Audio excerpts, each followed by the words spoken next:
அஸ்ஸலாமு அலைக்கும். எல்லோரும் எப்படி இருக்கீங்க? இன்றைக்கி வந்து ஒரு ஹெல்த்தி ரெசிபி தான். டேஸ்ட்டாகவும் இருக்கும், ஈஸியாகவும் செய்யலாம். பசங்களுக்கு வந்து கீரை வந்து கொடுத்தா சாப்பிட மாட்டாங்க. நம்ம இன்றைக்கி வந்து பாலக்கீரை சப்பாத்தி தான் செய்ய போகிறோம். சேனலில் இதான் ஃபஸ்ட் டைம் பார்க்குறீங்கன்னா சப்ஸ்கிரைப் பண்ணிக்கோங்க. நாங்க எப்படி செய்யலான்னு பார்க்கலாம். நான் வந்து இன்றைக்கி ஒரு சின்ன கட்டில் வந்து ஒரு கட் பாலக்கீரை வந்து எடுத்திருக்கேன். நல்லா சுத்தம் பண்ணிவிட்டு வந்து சின்ன சின்னதாக கட் பண்ணிட்டேன். தண்டு முதற்கொண்டு நான் கட் பண்ணி வச்சுருக்கேன் பாருங்கள். எல்லாமே சேர்த்துக்கலாம் நம்ம அதில். இதை வந்து நல்லா 2 தடவை வாஷ் பண்ணிவிட்டு ஒரு கிண்ணத்தில் கொஞ்சம் உப்பு சேர்த்து ஒரு டம்ளர் தண்ணியோடு வந்து நல்லா வந்து வேக வச்சுக்கலாம். ரொம்ப வேகணும்னு இல்லை, ஒரு அரை வேக்காடு வெந்திருந்தால் போதும். இப்போ வந்து இந்த தண்ணியோடு வந்து நம்ம மிக்ஸி ஜாரில் சேர்த்துக்கலாம். நல்லா தண்ணி வந்து வேஸ்ட்டு பண்ண வேணாம், தண்ணியில் தான் கீரையோட சத்து எல்லாமே இருக்கும். இப்போ இதில் வந்து கொஞ்சம் சீரகம் போட்டுக்கலாம். ஒரு அரை ஸ்பூன் சீரகம், 10 மிளகு போட்டிருக்கேன் நான்.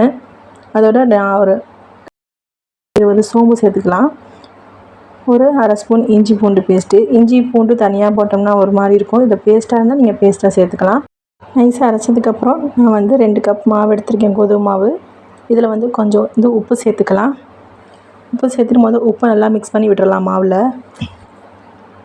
அதோட ஒரு ஸ்பூன் வந்து நம்ம கோல்டு வினர் சேர்த்துக்கலாம். சேர்த்துட்டு எண்ணெயும் நல்லா மிக்ஸ் பண்ணி விட்டுட்டு நம்ம அரைச்சி வச்சுருக்க பாலக்கீரையை வந்து கொஞ்சம் கொஞ்சமாக சேர்த்து மாவோடு பிசைஞ்சிக்கலாம். மொத்தமாக ஊற்றிட்டிங்கன்னா ரொம்ப கொலன்னு ஆன மாதிரி ஆயிரும். நல்லா வந்து மாவில் நல்லா வந்து அழுத்தி பிசைஞ்சிக்கோங்க. அப்போ தான் வந்து கீரை வந்து மாவோட நல்லா மிக்ஸ் ஆகும். நல்லா அழுத்தி பிசைஞ்சதுக்கப்புறம் பாருங்கள், நான் கொஞ்சம் மேலே மாவு தூவி விட்டுட்டு பிசைஞ்சேன். இன்னும் கொஞ்சம் மாவு இருக்க கொஞ்சம் லூஸ் ஆகிற மாதிரி இருக்கும். நீங்கள் வந்து நல்லா வந்து கைவிடாமல் பிசைஞ்சிட்டே இருந்துட்டு கொஞ்சம் ஆயில் அப்ளை பண்ணி நான் ஒரு அரை மணி நேரம் வந்து ஊற வச்சுட்டேன் மாவை.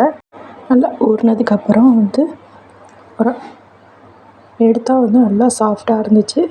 சரி வந்து பீஸ் பண்ணி வந்து உருண்டை எடுத்துக்கலான்னு சொல்லிட்டு மாவை வந்து உருண்டை எடுத்துட்டேன். நல்லா சின்ன சின்னதாக எடுத்துக்கலான்னு. பாருங்கள் எவ்வளோ சாஃப்டாக இருக்குன்னு மாவு.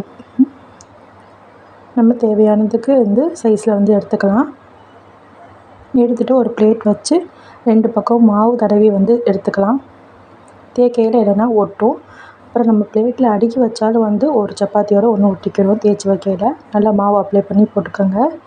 நல்லா வந்து அழுத்தி தேய்க்க வேண்டாம், லேசாக தேய்ச்சாலே போதும். மாவு நல்லா சாஃப்டாக இருக்குது, அதனால நம்ம லேசாகவே தேய்ச்சிக்கலாம். நல்லா ரவுண்டான ஷேப்பில் வந்து நான் வந்து எல்லாம் தேய்ச்சி எடுத்துட்டேன். தோசை தவாவில் வந்து சப்பாத்தியை வந்து நல்லா போட்டுட்டு ஆயில் கொஞ்சம் கொஞ்சமாக வந்து அப்ளை பண்ணேன் மேலே, சப்பாத்திக்கு மேலே. ரொம்ப ஆயில் ஊற்ற வேண்டாம். இப்போ நல்லா ப்ரௌன் ஆனதுக்கப்புறம் திருப்பி விட்டுக்கலாம். நல்லா 2 பக்கம் திருப்பி விட்டு எடுத்துட்டேன். நமக்கு கீரை வெந்திருக்கனால வந்து ரொம்ப ஸ்மெல்லாம் இருக்காது, நல்லா சாஃப்டாகவும் இருக்கும். பச்சை வடை எதுவுமே இல்லாமல் நம்ம வந்து மிளகு, சீரகம், சோம்பு, இஞ்சி பூண்டு பேஸ்ட்லாம் சேர்த்துருக்கனால அதோட டேஸ்ட்டும் வந்து கீரையில் இருக்கும். நீங்கள் கண்டிப்பாக ட்ரை பண்ணிவிட்டு எனக்கு கமெண்ட் பண்ணுங்கள்.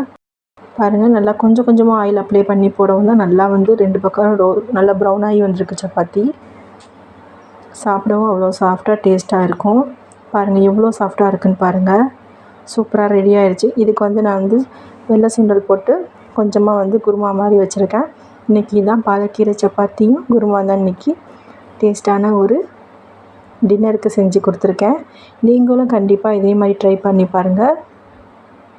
நம்ம வீடியோ பிடிச்சிருந்தால் மறக்காமல் சப்ஸ்கிரைப் பண்ணிக்கோங்க, லைக் பண்ணுங்கள், கமெண்ட் பண்ணுங்கள். அப்போ தான் நம்ம சேனலுக்குள்ள எல்லா வீடியோ உங்களுக்கு வரும். கண்டிப்பாக அடுத்த வீடியோவில் பார்க்கலாம்.